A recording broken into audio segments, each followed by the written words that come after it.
अस्सलामु अलैकुम वरहमतुल्लाहि वबरकातुहू। उम्मीद है आप सब खैरियत से होंगे। दोस्तों, क्या मैं आपको आज एक ऐसे शख्स के बारे में बताऊं जिसने अपने ओपिनियंस और अपने बिलीव की वजह से ना सिर्फ अमेरिका को बल्कि दुनिया को हिला के रखा हुआ था।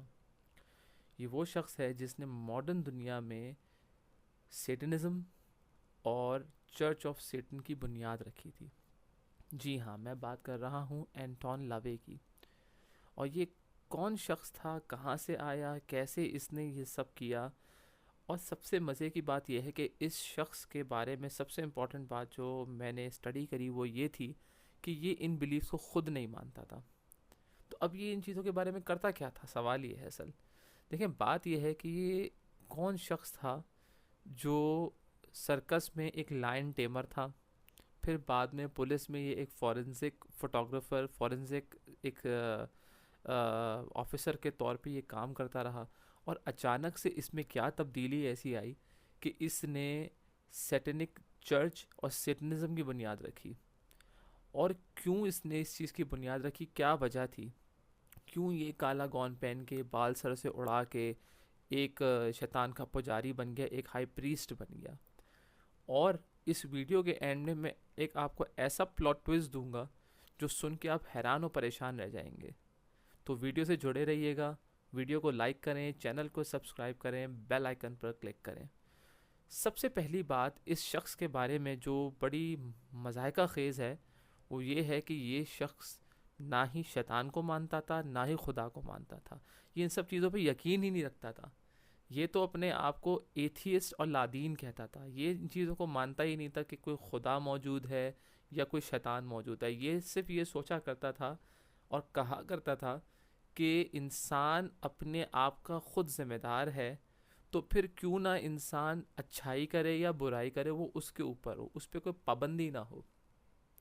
इसी वजह से इसने 1966 में चर्च ऑफ सेटन की बुनियाद रखी, जिसके बाद इसने अपने आप को एक काला गौन पहना के, सर से बाल उड़ा के अपने आप को एक हाई प्रीस्ट बनाया। और उस साल, जिस साल इसने इसकी बुनियाद रखी चर्च ऑफ सेटन की, उसको इसने कहा ये ईयर 1 है, यानी ये पहला साल है।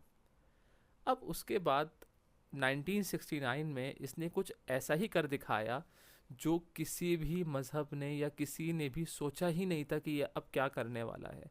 जी हाँ, 1969 में इसने सबसे पहली सैटेनिक बाइबल लिखी, जिसमें कोई भी सैटनिज्म वाली बात तो मेरे ख्याल में क्या ही होगी। ये लोग इसको कंपेयर करते हैं एलिस्टर क्रॉली से, जो एक बहुत ही बुरा आदमी था, जिसके बारे में तो मैगजीन्स और अखबार लिखते थे he was the wickedest man on earth. लेकिन ये वैसा नहीं था। एंटोन लावे एक डिफरेंट किस्म की सोच रखता था, जो मैंने आपको पहले बताई कि उसके दिमाग में ये था कि इंसान को जो करना है, जो उसके पास फ्री विल है, उसको वो खुल के इस्तेमाल करे। कोई मज़हब, कोई चीज़ उसको इस चीज़ से ना रोके।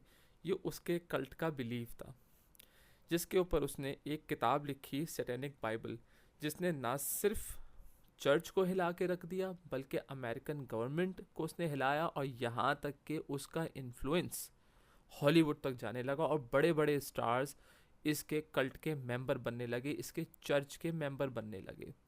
यहाँ तक कि एक रूमर है इसके बारे में कि मार्लिन मनरो, जो उस वक्त की बहुत बड़ी एक्ट्रेस थी, उसको भी इनसे कनेक्ट किया जाता था कि ये इनसे कनेक्टेड है फॉर सम रीज़न।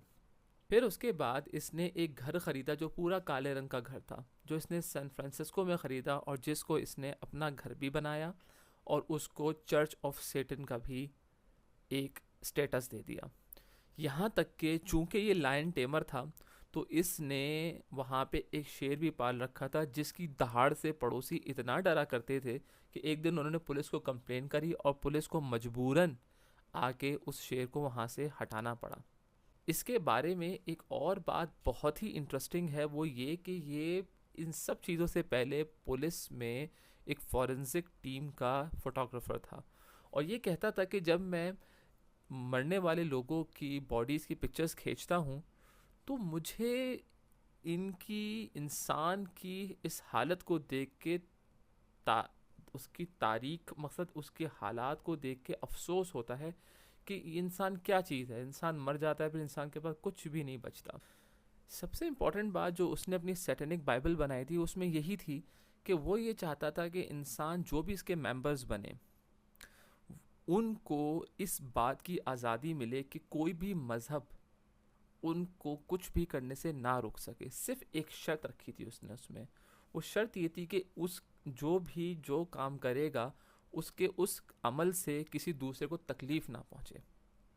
हालांकि ये बात एक दूसरे से कॉन्ट्रडिक्ट करती है कि अगर इंसान को आप एक तरफ आज़ादी दे रहे हैं कुछ भी करने की तो उसके बाद क्या दूसरे को उससे तकलीफ़ नहीं होगी। लेकिन खैर सोच सकते हैं इस बारे में कि वो क्या ही करता होगा।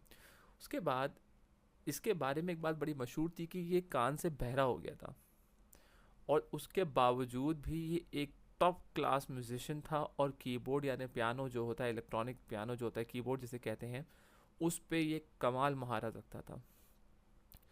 इसकी मौत होती है 29 अक्टूबर 1997 को और इसके घर वाले इसकी मौत का भी एक इस्तेमाल करना चाहते थे।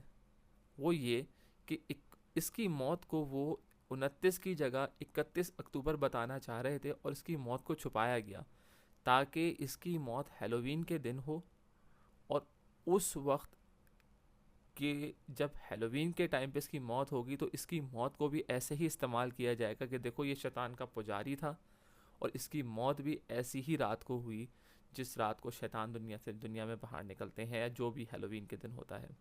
लेकिन ऐसा हो नहीं सका, वो मिथ बरकरार नहीं रहा और वो टूट गया। और जब ये मर गया तो इसके बाद इसका सैटेनिक चर्च और इसका जो सिस्टम था वो भी कोलैप्स करना शुरू हो गया।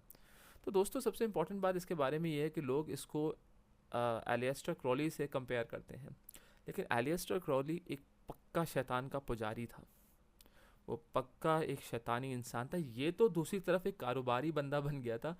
इसने तो अपने क्लब की मेंबरशिप देनी शुरू कर दी थी और ये अपने क्लब की मेंबरशिप काफ़ी पैसों में बेचा करता था हॉलीवुड एक्टर्स को, जिनके जिनके दिमाग में ये था कि ये एक बहुत बड़ा प्रीस्ट है और ये शैतान का पुजारी है और ये है। और हॉलीवुड वालों को एक मकसद मिल गया था कि वो ये चाहते थे कि ना हम कुछ भी करें, हम ऐसे मज़हब को फॉलो करें, हम ईसाइयत को फॉलो ना करें जिसमें हमें पाबंद किया जाता है।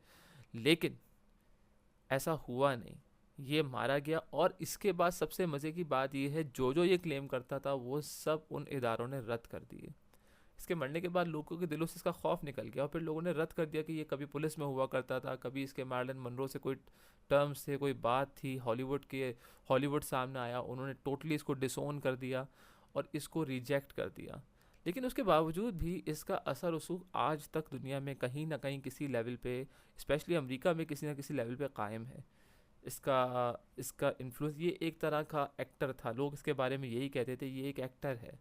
ये इनफैक्ट इसकी एक वजह इसको एक्टर कहने की ये भी थी कि उस दौर की बहुत मशहूर हॉलीवुड फिल्में जिनमें से एक रोज़मैरीज बेबी भी थी, उसमें भी इसका एक छोटा सा रोल था और जो हॉलीवुड के प्रोड्यूसर्स और डायरेक्टर्स थे वो इसकी गाइड लिया करते थे हॉरर फिल्म बनाने से पहले।